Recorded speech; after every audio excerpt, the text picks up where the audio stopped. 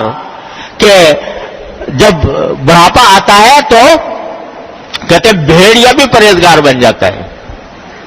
کیوں؟ اس لیے کہ طاقت ہی نہیں رہی کسی کے اوپر حملہ کرنے کی، تو اس واسطے وہ بھی پرہیزگار ہو گیا. لیکن جوانی میں توبہ کرنا یہ ہے پیغمبروں کا شیوا. جیسے حضرت یوسف علیہ السلام کہ بھرپور جوانی ہے اور گناہ کا داعیہ نہ صرف یہ کہ موجود ہے بلکہ دعوت دے رہا ہے، مگر اللہ کے خوف کی وجہ سے فرماتے ہیں کہ انہ ربی احسن مثوائے.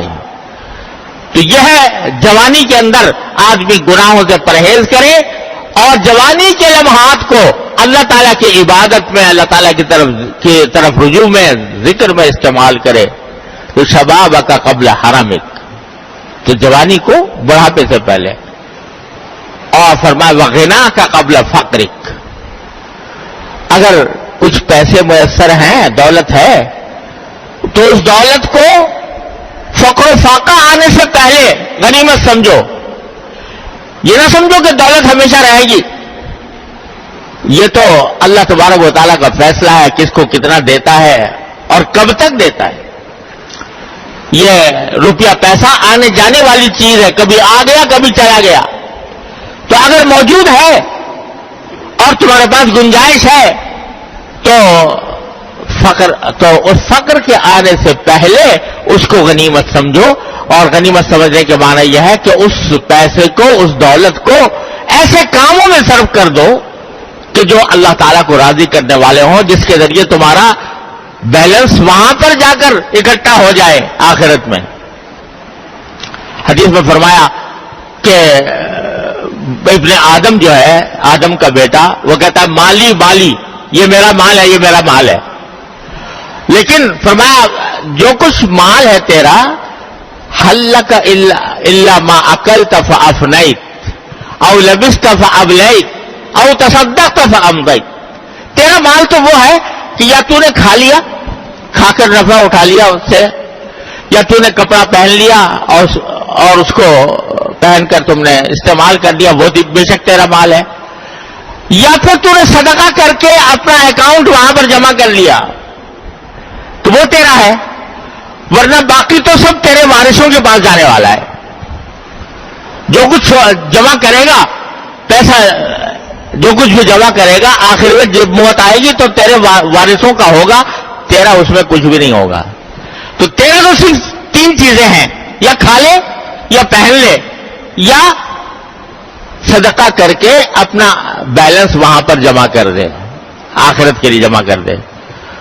تو یہ اللہ تعالیٰ یہ سوچ دل میں پیدا فرمائے تو فرمایا کہ فقر آنے سے پہلے اپنے دولت مندی کو، اپنی دولت کو غنیمت سمجھو کہ اللہ تبارک و تعالیٰ نے عطا فرما دیا ہے، تو اس کو صحیح راستے پر استعمال کرو. ایک اور حدیث میں رسول کریم صلی اللہ علیہ وسلم نے فرمایا کہ ارے اللہ کے بندو، صدقہ بہترین وہ ہے کہ تم صحت کی حالت میں کرو، اس حالت میں کرو جبکہ مال کی محبت بھی تمہارے دل میں ہے، لیکن اس کے باوجود تم صدقہ کر رہے ہو، اللہ تعالیٰ کے راستے میں خرچ کر رہے ہو، غریبوں کی امداد کر رہے ہو مثلا، یا صدقہ جاریہ کوئی کر رہے ہو تو وہ بہترین صدقہ ہے. وہ کیا صدقہ ہوا؟ حدیث میں فرمایا وہ کیا صدقہ ہوا کہ جب موت سامنے نظر آنے لگی اور بستر مرگ پر پڑے ہوئے ہو تو کہ بھائی اتنا فلاں کو دے دینا اور اتنا فلاں کو دے دینا. تو رسول اللہ صلی اللہ علیہ وسلم فرماتے ہیں کہ تم یہ کہتے ہو اتنا فلاں کو دے دینا اتنا فلاں کو دے دینا، حالانکہ وہ تو فلاں کا ہو چکا، یعنی وارثوں کا ہو چکا. جب مرض موت آ جاتا ہے جس میں آدمی بستر مرگ پر ہوتا ہے تو وہ صدقہ بھی نہیں کر سکتا پورا. 1/3 کی حد تک اگر کوئی وصیت کرے تو کر سکتا ہے، باقی 2/3 کے اندر کچھ نہیں کر سکتا، وہ اس کے وارثوں کا ہو چکا. تو فرمایا تم کہہ رہے ہو فلاں کو دے دینا فلاں کو دے دینا، حالانکہ وہ تو تیسرے فلاں کا ہو چکا، یعنی وارثوں کا ہو چکا، تو پھر کچھ بھی نہیں کر سکو گے. تو غنا کا قبل فقرک. تو خلاصہ اس پوری حدیث مبارک کا یہ ہے کہ انسان کی اپنی زندگی میں اللہ تبارک و تعالیٰ اس کو مواقع عطا فرماتے ہیں، اس بات کے مواقع عطا فرماتے ہیں کہ وہ اپنی زندگی کو اللہ تعالیٰ کی رضا میں خرچ کر لے، اس کو غنیمت سمجھ کر اس کو آدمی اطمینان کے ساتھ اللہ تعالیٰ کی رضا کے مطابق انجام دے گا تو انشاءاللہ آخرت میں اس کے لیے بہترین راحت کی، آرام کی ابدی زندگی ہوگی. اور اگر اس کو ضائع کر دیا تو اللہ بچائے، اللہ تعالیٰ ہر مسلمان کو بچائے، وہ ابدی تکلیفوں کا، ابدی عذاب کا راستہ ہے. یہ میں نے شروع میں سورہ بلد تلاوت کی تھی اور خیال تھا کہ اس کی کوئی تفسیر انشاءاللہ عرض کروں گا، لیکن یہ بات دوسری طرف چلی گئی. لیکن اتفاق سے یہ سورہ بلد جو میں نے تلاوت کی ہے اس کا مرکزی مفہوم بھی ہے.